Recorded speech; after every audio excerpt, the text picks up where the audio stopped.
नमस्कार। ऑपरेशन सिंदूर पहलगाम में हुए हमले का बदला भारत ने लिया ऑपरेशन सिंदूर से।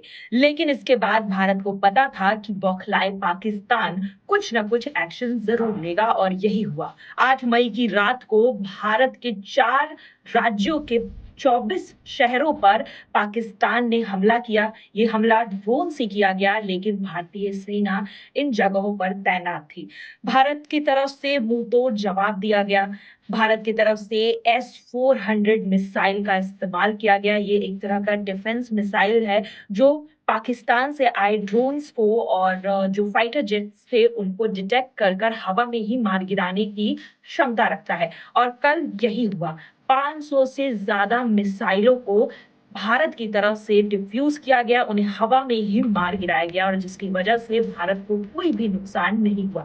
सबसे पहले खबर आई जम्मू से। जम्मू के एयरपोर्ट के पास हमले की खबर आती है, ब्लैकआउट किया जाता है जम्मू कश्मीर में। और यहाँ पर देखा गया कि फिर गुजरात से हमले की खबर आती है, राजस्थान से आती है और पंजाब से आती है, लेकिन सभी जगहों पर भारतीय सेना तैनात रहती है और इन सभी ड्रोन्स का मुकाबला S-400। और आपको बता दूं कि भारत ने ये S-400 मिसाइल डिफेंस सिस्टम जो है वो रशिया से ली थी और अब इसका सही इस्तेमाल हो रहा है। वहीं दूसरी तरफ कई लड़ाकू विमान को भी भारत ने मार गिराया। ऐसे आंकड़े आ रहे हैं सामने कि 5 लड़ाकू विमान को भारत ने मार गिराया है। वहीं पंजाब में आज इसके कुछ अवशेष भी मिले हैं। वहीं कई सारे मिसाइल्स और ड्रोन्स को भारत ने हवा में ही ध्वस्त कर दिया है। लेकिन इसके बाद पाकिस्तान की तरफ से कोई भी जाबावी कार्रवाई अभी तक नहीं हुई है। लेकिन लोग इंतजार यही कर रही हैं कि पाकिस्तान फिर बौखलाहट में कुछ ना कुछ बड़ा एक्शन जरूर लेगा।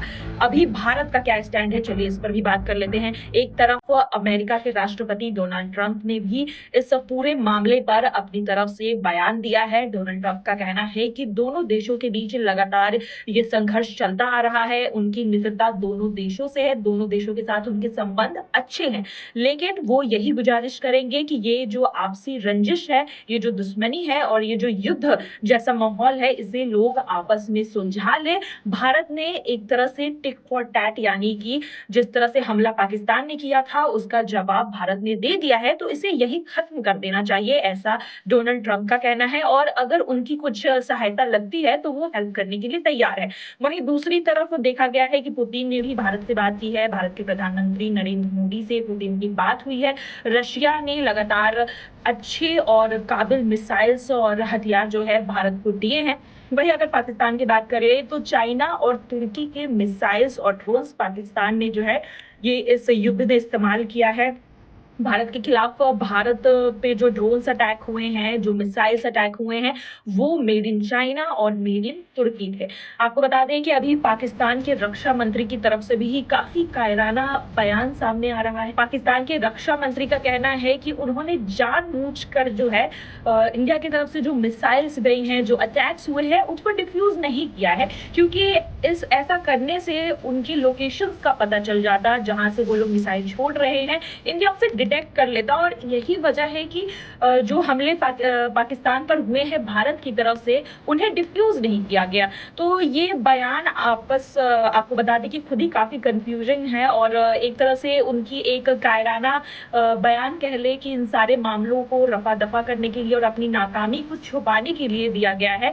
और अभी आपको बता दें कि इंडिया की तरफ से भी प्रेस कॉन्फ्रेंस किया जाएगा। जितने भी हमले भारत ने पाकिस्तान पर किए हैं, चाहे वो कराची हो, इस्लामाबाद हो या फिर पीओके के बॉर्डर के आसपास जो हो गोलीबारी हो रही है, लगातार फौज जो है वहां पर तैनात है सारे बॉर्डर्स पर, और भी सेनाओं की टुकड़ी वहां भेजी गई है। और लगातार जो है इंडिया अपनी तरफ से पूरी तैयारी कर चुका है, सारे बॉर्डर्स को सुरक्षित कर लिया गया है और साथ ही आर्मी को खुली छूट पहले ही दे दी गई थी। और अब जो है भारत पूरी तरह से तैयार है कि पाकिस्तान कोई हमला करता है तो भारत इसके खिलाफ एक्शन लेगा। वहीं दूसरी तरफ अगर इंटरनेशनल लेवल की बात की जाए तो वहाँ पर भी भारत का स्टैंड काफ़ी मजबूत नज़र आ रहा है। यूएन की तरफ से पहले ही ये बोल दिया गया था कि भारत जो भी कार्रवाई कर रहा है उसमें कोई गलत नहीं है। जयशंकर की तरफ से काफ़ी बयान सामने आ रहे हैं। जयशंकर ने भी कहा है कि अगर पाकिस्तान इसके बाद भी कोई एक्शन लेता है तो चुप नहीं रहा जाएगा और स्ट्रिक्ट एक्शन लिए जाएँगे। इससे भी बड़े और घातक एक्शन लिए जाएँगे पाकिस्तान के खिलाफ। और लगातार जो है रक्षा मंत्री भी यहाँ पर बैठकें कर रहे हैं। प्रधानमंत्री मोदी की भी बैठक होने वाली है, बड़ी बैठक हो रही है यहाँ पर। और लगातार भारत जो है इंटरनेशनल लेवल पे भी जो अपने सहायक जो है अलायंस है, जो अपने अलायंस जिनके साथ उनके संबंध अच्छे हैं, जिन कंट्रीज़ के साथ उनके अलायंस अच्छे हैं, उन्हें भी अपडेट दे रहा है इस हमले को लेकर। तो इंटरनेशनल लेवल पे भी भारत काफ़ी स्ट्रॉन्ग निकल कर सामने आया है और बार-बार इंडिया यही कह रहा है कि हम लोग टारगेटेड हमले कर रहे हैं। हम लोग जो है वो आतंक को खत्म करना चाहते हैं। हमारी जो ये कार्रवाई है आतंक के खिलाफ है। लेकिन वहीं दूसरी तरफ जो पाकिस्तान हमले कर रहा है वो अंधाधुंध हमले कर रहा है। पाकिस्तान की तरफ से जो एक्शंस हो रहे हैं वो काफ़ी सवाल खड़े कर रहे हैं। लेकिन अभी भी पाकिस्तान रुका नहीं है और आगे ऐसे हमले हो सकते हैं और यही वजह है कि पूरे बॉर्डर को सील कर दिया गया है। 24 जगहों को जो है वहाँ पर फ्लाइट रद्द कर दी गई है, वहाँ से कोई भी फ्लाइट आएगी जाएगी नहीं। तो ऐसे 24 जगह हैं जहाँ पर एयर स्पेस पूरी तरह से बंद कर दिया गया है। वहीं बॉर्डर्स के आस-पास के इलाकों को खाली कराया जा रहा है। सिविलियंस की कोई कैजुअल्टीज़ ना हो इसका पूरा ध्यान जो है वो सेना रख रही है और साथ ही बॉर्डर के पास जो है सेना की पूरी तैनाती हो चुकी है। तो ये 8 मई की रात को जो पाकिस्तान की तरफ से हमले हुए हैं उसकी कार्रवाई में भारत ने पूरी ज़ोरों से यहाँ पर कोशिश की है कि कुछ भी नुकसान ना हो और ऐसा हुआ है कि पाकिस्तान की सारी जो यहाँ पर मिसाइल्स थी, ड्रोन्स थी, लगभग 500 से ज़्यादा ड्रोन्स तो हवा में मार गिराया है। तो एक तरह से देखा जाए तो इस हमले में पाकिस्तान का नुकसान काफ़ी हुआ है, जो भारत की तरफ से रिटेलिएट किया गया था, भारत की तरफ से जवाबी कार्रवाई की गई थी, तो उसमें पाकिस्तान का नुकसान हुआ है। लेकिन वहीं दूसरी तरफ भारत का इस पूरे हमले में कोई नुकसान नहीं हुआ है। तो ये एक पॉज़िटिव साइड देखा जा रहा है और वहीं दूसरी तरफ आज की रात अगर कोई बड़ा एक्शन पाकिस्तान लेता है तो इसके लिए भी भारत पूरी तरह से तैयार है।